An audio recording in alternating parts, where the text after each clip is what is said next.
Summer 1947, somewhere outside of Roswell, New Mexico. A rancher named W. Mac Brazel and his son Vernon are driving on their land about 80 miles outside of town when they come across a collection of unusual debris.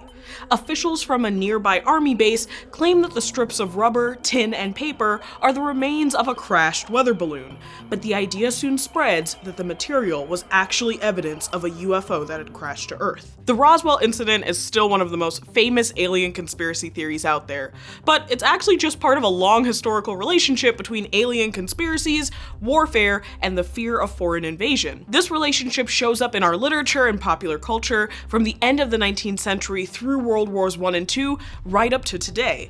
So the history of alien conspiracies can teach us a lot about the modern legacy of warfare, globalization, distrust of the government, and paranoia about protecting borders from foreign invaders. The public fascination with the idea of life on other planets, little green men, and shady government cover-ups actually stretches way back before 1947 New Mexico.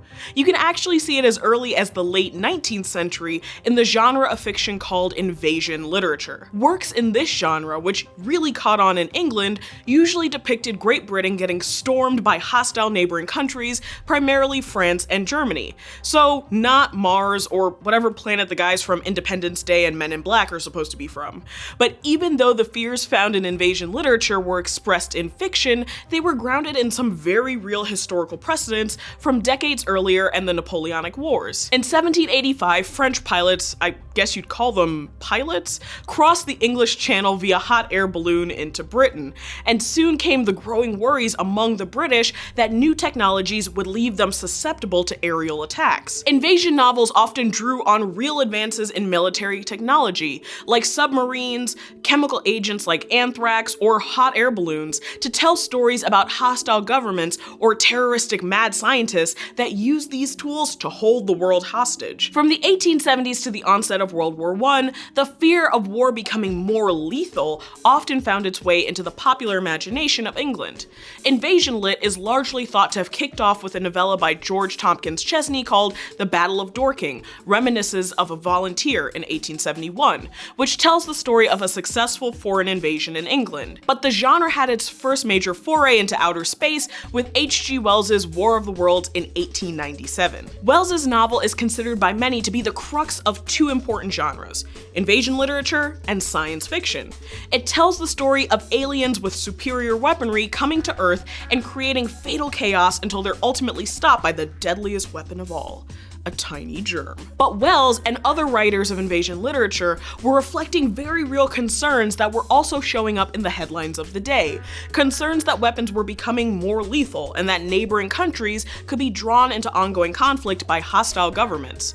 And with the beginning of World War I, these fears materialized in reality and not just in fiction. In 1914, World War I spread across the globe with the assassination of the Archduke Ferdinand. The conflict continued until 1918. But in addition to the sheer scope and devastation of the conflict, the First World War also introduced new forms of military technology. We see the widespread introduction of things like armored tanks, airplanes and aerial bombings, chemical weapons, submarines and machine guns. And around the same time, battlefield photography was coming into its own, producing images that spread around the world. These images of war machines and human devastation become especially significant as the war came to a close. And by this time, the genre of invasion fantasy and literature had started to wane in popularity because the fears that had been articulated there had already been realized.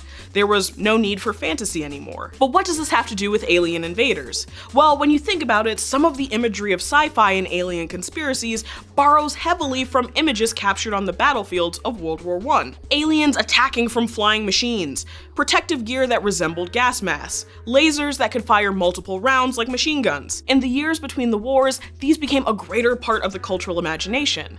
And as countries around the world began to rebuild, aliens started to rear their little green heads once again in a mix of reality and urban myth. In 1938, Orson Welles decided to put on a broadcast of War of the Worlds.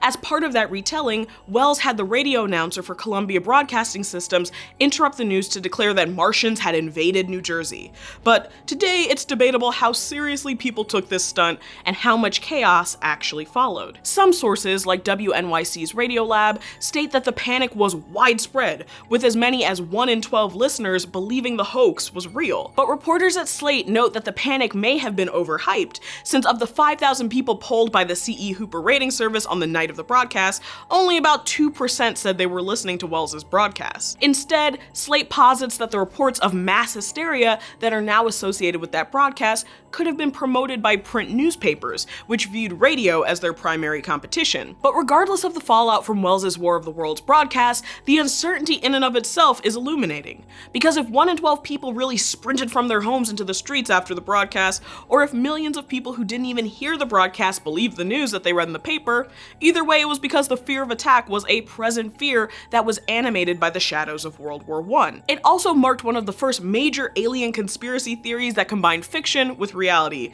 or rather, fiction becoming reality.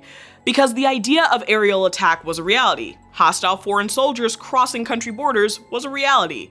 And in 1938, the terror of alien hysteria was about to escalate once again as the world crept closer to World War II. The warfare technology that developed in World War II resembled some of that introduced in World War I, namely chemical agents, gas mass, aerial bombardment, and the invasion of other nations.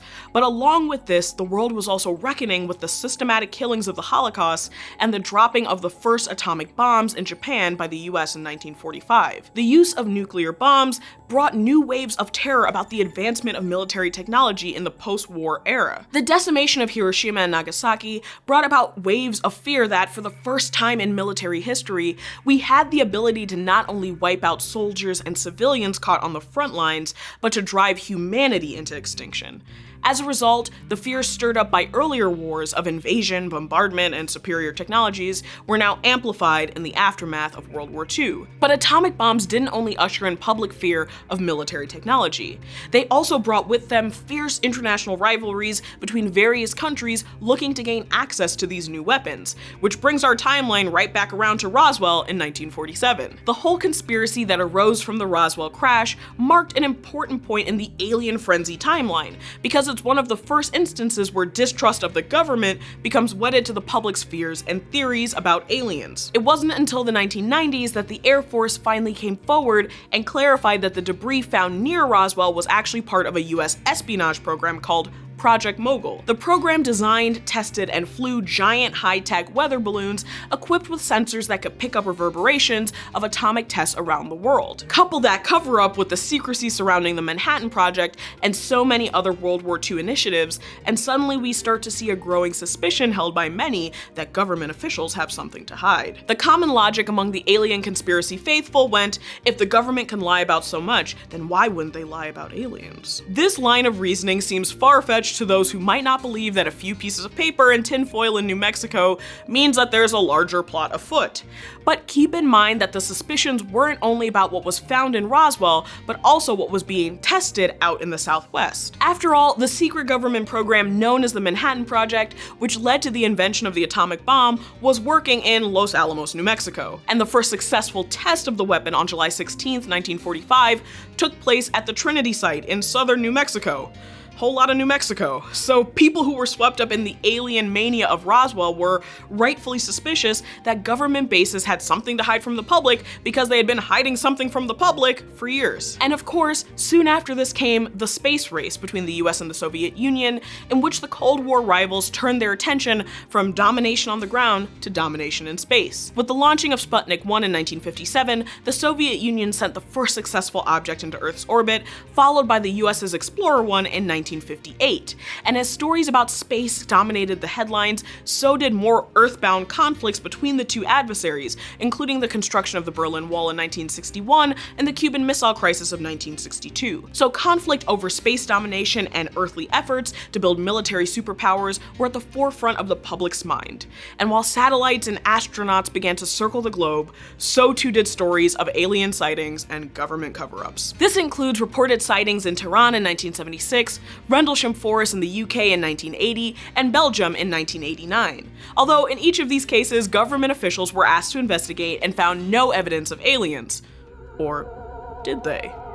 I'm just kidding, they didn't find aliens. But the human imagination is an incredibly powerful and adaptable engine of theories, from the plausible to the more far-fetched. And in times of earthly crisis, when things like war, government secrecy, and the threat of invasion have weighed heavy on the public imagination, it seems that the threat of extraterrestrials can feel increasingly real.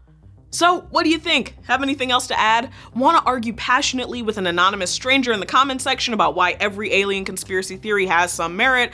Because I know there'll be probably more than one of you out there. Drop all those comments, questions, conspiracies down below, point us to your favorite piece of nerdy sci-fi, subscribe to Origin on YouTube, and follow us on Facebook, and I'll see you guys back here next week.